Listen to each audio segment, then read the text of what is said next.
যারা খ্রিস্টানদের বড়দিন বা ক্রিসমাস সেলিব্রেট করে তাদের উদ্দেশ্যে একটি ইম্পর্ট্যান্ট মেসেজ ড্রপ করতে চাই। আর সেটা হচ্ছে, যে ব্যক্তি ক্রিসমাস সেলিব্রেট করে সে ব্যক্তি কুফরিতে লিপ্ত হয়।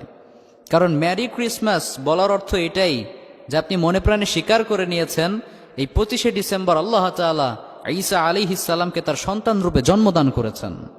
অথচ সূরা ইখলাসে আল্লাহ তাআলা দ্ব্যর্থহীন কণ্ঠে ঘোষণা দিয়ে বলেছেন, লাম ইয়ালিদ ওয়ালাম ইউলাদ, আল্লাহ কাউকে জন্ম দেনও নাই, কারো থেকে জন্মগ্রহণও করেননি। সুবহানাল্লাহ পড়েন। এজন্য কোনো মুসলমান ঘরের সন্তান কখনো ক্রিসমাস বা খ্রিস্টানদের বড়দিন উদযাপন করতে পারে না। ম্যারি ক্রিসমাস এই কথাটা এতটা ডেঞ্জারাস যে কোনো ব্যক্তি যখন ম্যারি ক্রিসমাস বলে তখন আল্লাহর আসমানটা বিদীর্ণ হয়ে যাওয়ার উপক্রম হয়, এই জমিনটা ফেটে খান খান হয়ে যাওয়ার উপক্রম হয়, মাউন্ট এভারেস্টের মতো বড় বড় পাহাড়গুলো চূর্ণ বিচূর্ণ হয়ে যাওয়ার অবস্থা হয়।